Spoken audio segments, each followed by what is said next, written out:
สบายดี อันนี้ก็เป็นครั้งที่2ที่เฮาไปกาญจนบุรีครั้งแรกไปกับหมู่ครั้งนี้ก็รู้สึกว่าไปผู้เดียว แต่ว่าเฮาบ่ได้นั่งตอนไปเฮานั่งรถตู้ไปเนาะรถตู้ไปแบบตอนมาเฮาก็นั่งรถไฟมาเนาะแต่ก็มักบรรยากาศแบบนี้มันแบบธรรมศาสตร์ดีนะแล้วก็ราคาบ่แพงอีกถ้าราคาของต่างชาติก็สิ100จากกาญจนบุรีมาลง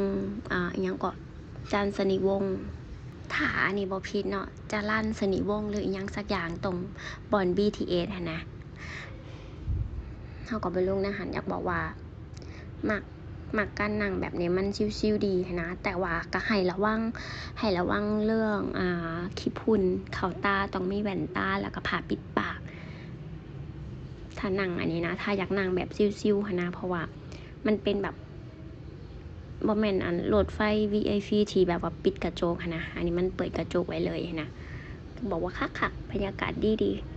ๆอันนี้ขึ้นตั้งแต่กาญจนบุรีหาจันทนิวงศ์หม่อง BTS นะเฮาก็ลงหม่องหันแล้วก็ต่อรถมาแบบถึงมันสิใช้เวลาก็แม่นแต่รู้สึกว่ามันประหยัดดีนะได้เบิ่งธรรมศาสตร์นำนะรู้สึกว่ามักบรรยากาศแบบนี้การนั่งใช้เวลาประมาณ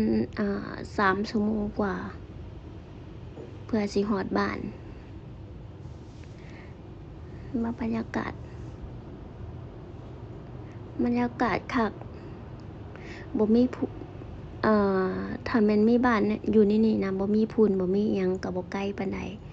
นี่เฮาก็นั่งรถไปต่ออันนี้ไปอิหยังก็สกายวอล์กหม่องกาญจนบุรีเฮาก็ขึ้นสกายวอล์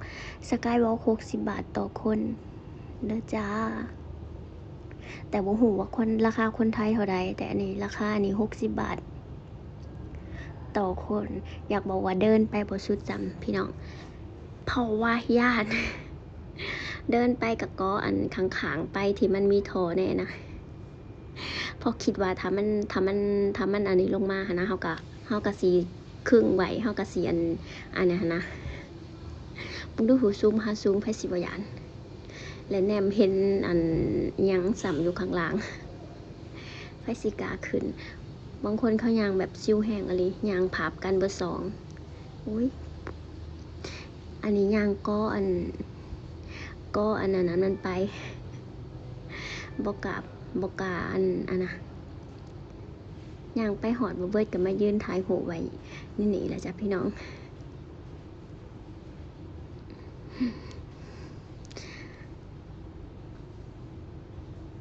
แต่หูสึกว่าฮ้อนถ้าไปหนาหนาวหนาสีดีแต่ว่าอันนี้หนาฮ้อนแห้งอะไรพี่น้องเอ้ยฮ้อนอยากบอกว่าพอตอนเฮาขึ้นไปแรกๆบ่มีคนบัดพอเฮาขึ้นไปแป๊บหนึ่งคนขึ้นไปหลายส่วนมากก็สิมีแต่ต่างชาติหลุดเข้าไปเที่ยวไปอีหยังอยากบอกว่าบรรยากาศดีเด้อจ้า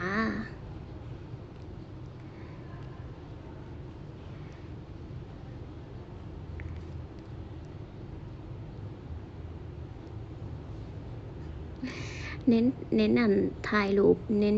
เห็นคนย่างบ่เน้นตัวเองย่างพอย่าน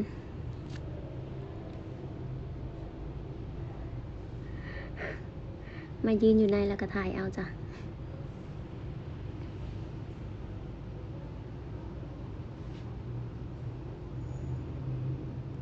รู้สึกว่าสังเกตเบิ่งแต่ละคนมีแต่เฮานี่แหละย่านผู้เดียวอากาศร้อนก็มานั่งจิบกาแฟบ่แม่นชาเขียวที่จริงหันสิไปสะพาน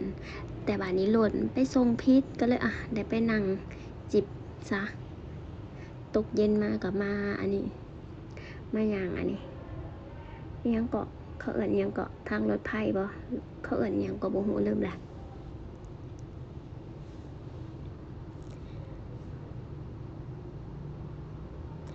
ตอนมาครั้งแรกกับหมู่หันก็บ่ได้นั่งดอกก็บ่ได้ลงมาย่างเพราะเฮานั่งรถไฟไปน้ำตก น้ำตกหยังนะน้ำตกเอริวันบ่เรือนตกหยังถ้าจำบ่ผิดแต่หลายปีแล้วตั้งแต่สมัยยังเกาะที่เขาให้ใส่เสื้อสีเหลืองที่แบบว่าราชการยังเกาะเสียหรืออีหยังนี่แหละจำบ่ได้หลายๆปีแหละแต่ตัวเองหันจำผิดใส่เสื้อสีแดงไปเลยจ้าก็ว่าทุกคนก็ว่าใส่เสื้อสีเหลืองสีอีหยังสีเหลืองสีดำบัดมาเบิ่ง13 กุมภาพันธ์ตอนน่ะหน้าสิแม่น13 ตุลา13 ตุลาหรืออีหยังนี่แหละก็เลยมาเบิ่งอีกทีบ่น่าเขาจังใส่สีอันนั้นลืมไปทีนี้ต่อไปนั่งกินข้าวชิวๆบรรยากาศ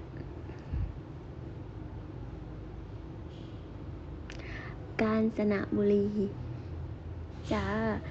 ก็บ่มีหยังแค่ให้เบิ่งซื่อๆและหลังจากนี้เขาก็ไปเล่นพูลกันจ้ะแต่ว่าบ่ได้ถ่ายเล่นพูลก็ฮ้อนแต่ว่าบ้านหลายบ้านหลายแต่มีบ้านน้อยๆแต่ว่ามีแต่ข้างนอกก็เล่นพูลก็สิฮ้อนแน่เพราะอากาศร้อนพอดีหั้นนะถ้าเดือนเมษาพฤษภาหนาสิแห้งร้อนอันนี้ยังเริ่มร้อนแห้งแหละน้ำไหลแห้งๆพี่น้องบรรยากาศก็สิดีแน่ถ้าตกเย็นมาแน่ก็สิเย็นแน่น้อยหนึ่ง